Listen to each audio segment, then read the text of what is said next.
നമസ്കാരം. എൻ്റെ പിന്നിൽ കാണുന്നത് ഇത് നെയ്യാർ ഡാം റിസർവോയറാണ്. നെയ്യാർ ഡാം തിരുവനന്തപുരത്തെ ഏറ്റവും മികച്ച ഒരു സ്ഥലമാണ് നെയ്യാർ ഡാം. നെയ്യാർ ഡാം റിസർവോയറാണ് ഈ പുറകിൽ കാണുന്നത്. ഡാമല്ല, അതിൻ്റെ റിസർവോയറാണ്. അപ്പോൾ ഏറ്റവും പ്രകൃതി സുന്ദരമായ സ്ഥലങ്ങൾ നമുക്കുണ്ട്. ഒപ്പം തന്നെ മലയാളിക്ക് ഏറ്റവും നല്ല രീതിയിൽ കറി വയ്ക്കാനും അറിയാം. അപ്പോൾ നമ്മുടെ ഇന്നത്തെ ഒരു റെസിപ്പി എന്ന് പറയുന്നത് ഒരു മികച്ച ഞണ്ട് കറിയാണ്. ഇതിനേക്കാളും സുന്ദരമായ ഒരു ഞണ്ട് കറി. അപ്പോൾ നമുക്ക് നേരെ വീഡിയോയിലേക്ക് പോകാം. എൻ്റെ പേര് ഈശ്വർ പ്രസാദ്. രുചിലോകത്തേക്ക് സ്വാഗതം. ഒരു ചട്ടി ചൂടാക്കാനായി വെച്ച് അതിലേക്ക് 4 ടേബിൾ സ്പൂൺ എണ്ണ ഒഴിക്കാം. എണ്ണ വെളിച്ചെണ്ണയാണെങ്കിൽ കുറച്ചുകൂടി ടേസ്റ്റ് നന്നായിരിക്കും. അതുപോലെ തന്നെ മീൻകറികൾ വയ്ക്കുമ്പോൾ ചട്ടിയിൽ, അതായത് മൺചട്ടിയിൽ വയ്ക്കുന്നത് വളരെ നല്ലതായിരിക്കും. എണ്ണ ചൂടാകുമ്പോൾ അതിലേക്ക് 1/4 ടീസ്പൂൺ കടുക് ചേർക്കാം. കടുക് പൊട്ടി തുടങ്ങുമ്പോൾ അതിലേക്ക് ഇഞ്ചി, വെളുത്തുള്ളി, പച്ചമുളക് എന്നിവ ചതച്ചത് ചേർക്കാം. 1 ഇഞ്ച് നീളമുള്ള ഇഞ്ചിയും 10 വെളുത്തുള്ളിയും 3 പച്ചമുളകുമാണ് ഇതിൽ ചതച്ച് ചേർത്തിരിക്കുന്നത്. ഇതിലേക്ക് 2 തണ്ട് കറിവേപ്പിലയും ചേർത്ത് 20 സെക്കൻഡ് നേരം ഒന്ന് വഴറ്റിയെടുക്കാം. ഈ സമയം സ്റ്റൗ ഒരു മീഡിയം ഫ്ലെയിമിൽ വയ്ക്കാവുന്നതാണ്. ഇനി ഇതിലേക്ക് 3 മീഡിയം സൈസ് സവാള നീളത്തിൽ കട്ട് ചെയ്തത് ചേർക്കാം. സവാള നല്ലപോലെ വഴറ്റി കൊടുക്കുക. സവാള ഗോൾഡൻ ബ്രൗൺ നിറമൊന്നും ആകണമെന്നില്ല, ഒന്ന് കളർ മാറി കിട്ടിയാൽ മതിയാകും. ഒരു 2 മിനിറ്റ് നേരം ഒന്ന് വഴറ്റുക. ആ സമയം ഇതുപോലെ കളർ മാറിക്കിട്ടും. ഇനി ഇതിലേക്ക് 10 ചെറിയ ഉള്ളി ചതച്ചത് ചേർക്കാം. കട്ട് ചെയ്തല്ല, ചതച്ച് തന്നെ ചേർക്കാൻ നോക്കുക. ചതച്ച ഉള്ളിയും ചേർത്ത് വീണ്ടും വഴറ്റുക. ഏകദേശം 1/2 മിനിറ്റ് നേരം ഒന്ന് വഴറ്റുക. ഇനി ഉപ്പ് ചേർക്കാം. 1 ടീസ്പൂൺ ഉപ്പ് ചേർക്കാം. ഉപ്പും ചേർത്ത് 2 മിനിറ്റ് നേരം നല്ലപോലെ വഴറ്റുക. 2 മീഡിയം സൈസ് ടൊമാറ്റോ കട്ട് ചെയ്തത് ചേർക്കാം. ടൊമാറ്റോയും ചേർത്ത് വീണ്ടും വഴറ്റാം. ടൊമാറ്റോ ചെറുതായി ഒന്ന് വെന്ത് കിട്ടുന്നത് വരെ വഴറ്റി യോജിപ്പിക്കുക. ഒരു 2 മിനിറ്റ് നേരം വരെ വീണ്ടും വഴറ്റാം. ഇനി ഇതിലേക്ക് 1/2 ടീസ്പൂൺ മഞ്ഞൾപ്പൊടി, 1/2 ടേബിൾ സ്പൂൺ മല്ലിപ്പൊടി, 1/2 ടീസ്പൂൺ മുളക് പൊടി. ഇത് സാധാരണ മുളക് പൊടി ആയതിനാലാണ് 1/2 ടീസ്പൂൺ ചേർക്കുന്നത്. കാശ്മീരി മുളക് പൊടിയാണെങ്കിൽ 1/2 ടേബിൾ സ്പൂൺ ചേർക്കാൻ.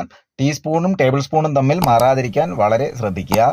കാശ്മീരി മുളക് പൊടിയാണെങ്കിൽ എരിവ് കുറഞ്ഞിരിക്കുകയും കളർ അല്പം കൂടുതലായിരിക്കുകയും ചെയ്യും. 1/2 ടീസ്പൂൺ ഗരം മസാല. ഇവയെല്ലാം ചേർത്ത ശേഷം നന്നായി ഇളക്കി യോജിപ്പിക്കുക. ഇതുപോലെ നല്ല രീതിയിൽ മിക്സ് ചെയ്ത ശേഷം ഇതിലേക്ക് 1/2 കപ്പ് വെള്ളം ചേർക്കാം. തുടർന്ന് ഒന്ന് മിക്സ് ചെയ്ത ശേഷം അടച്ചു വെച്ച് വേവിക്കാം. സവാളയും ടൊമാറ്റോയും എല്ലാം ഇപ്പോൾ നല്ലപോലെ വെന്തിട്ടുണ്ട്. ഇനി ഇതിലേക്ക് നമ്മൾ റെഡിയാക്കി വച്ചിരിക്കുന്ന, അതായത് ക്ലീൻ ചെയ്ത് കഴുകി വൃത്തിയാക്കി വെച്ചിരിക്കുന്ന ഞണ്ട് ചേർക്കാം. ഞണ്ട് കറിയുടെ ഏറ്റവും ബുദ്ധിമുട്ടുള്ള ഭാഗമെന്ന് പറയുന്നത് ഞണ്ട് വൃത്തിയാക്കുന്നതാണ്. മറ്റുള്ള മീനുകൾ പോലെയല്ല, ഇത് വളരെ ശ്രദ്ധിച്ച് ചെയ്യേണ്ട ഒരു കാര്യമാണ്. ഇതിനുള്ളിലെല്ലാം ധാരാളം മണ്ണും അഴുക്കുമെല്ലാം ഉണ്ടായിരിക്കും. ഇതെല്ലാം ഇതുപോലെ നല്ല നീറ്റായിരിക്കാൻ വേണ്ടി ശ്രദ്ധിക്കുക. ഞണ്ട് വൃത്തിയാക്കുന്ന ഒരു വീഡിയോ ആവശ്യമുണ്ടെങ്കിൽ അതൊന്ന് പറയുക, ഞാനത് ചെയ്തേക്കാം. 1 കിലോ ഞണ്ട് കഴുകി വൃത്തിയാക്കി എടുത്തപ്പോൾ നമുക്കത് അതിൻ്റെ വേസ്റ്റ് എല്ലാം പോയി കിട്ടുന്നത് ഏകദേശം 400-450 ഗ്രാം മാത്രമേ ഉണ്ടാവത്തുള്ളൂ. ഞണ്ടിൻ്റെ കൈക്കുള്ളിലും കാലിനുള്ളിലുമെല്ലാം ധാരാളം മാംസഭാഗങ്ങളുണ്ട്. അത് വെറുതെ ഒന്ന് വേവിക്കാതെ അത് ഇടുന്നതിന് മുമ്പായിട്ട് ആ ഭാഗം ഒന്ന് ചെറുതായി ഒന്ന് പൊട്ടിച്ചിടുക. അതായത് ചെറിയ രീതിയിൽ ഒന്ന് തല്ലി ഒന്ന് പൊട്ടലുണ്ടാക്കിയിട്ട് വെച്ച് കഴിഞ്ഞാൽ ഇതിലുള്ള മസാലയും മറ്റും ഉള്ളിലോട്ട് ഇറങ്ങുകയും അതൊരു നല്ല ടേസ്റ്റായി മാറുകയും ചെയ്യും. അല്ലെങ്കിൽ അതിനത്ര ടേസ്റ്റ് ഉണ്ടാവത്തില്ല. ഞണ്ട് ഇട്ട ശേഷം ഈ മസാല എല്ലാം ഒന്ന് മിക്സ് ചെയ്തെടുക്കുക.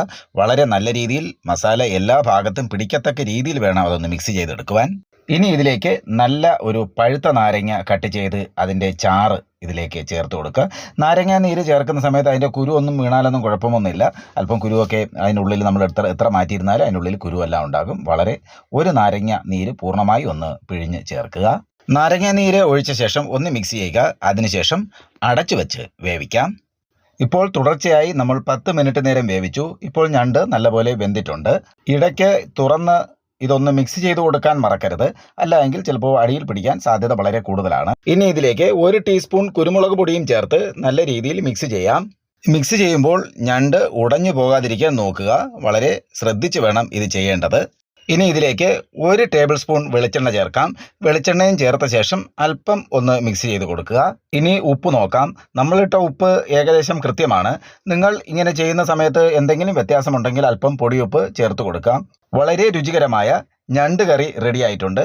ഇതിൽ അല്പം വെള്ളം കുറഞ്ഞിരിക്കുന്നതാണ് നല്ലത്. കൂടുതൽ വെള്ളമായാൽ അത്ര നല്ല ടേസ്റ്റ് ഉണ്ടാവത്തില്ല. ഇതാകുമ്പോൾ ഒരു റോസ്റ്റിനും കറിക്കുമൊക്കെ ഇടയ്ക്കുള്ള ഒരു പരുവമായിരിക്കും. ഈ ഞണ്ട് കറി റെസിപ്പി നിങ്ങൾക്ക് ഇഷ്ടമായാൽ തീർച്ചയായും നിങ്ങളുടെ അഭിപ്രായം പറയുക. ഒപ്പം തന്നെ നിങ്ങളുടെ സുഹൃത്തുക്കൾക്കും ഫാമിലി മെമ്പേഴ്സിനും ഈ വീഡിയോ ഷെയർ ചെയ്യുമെന്ന് പ്രതീക്ഷിക്കുന്നു.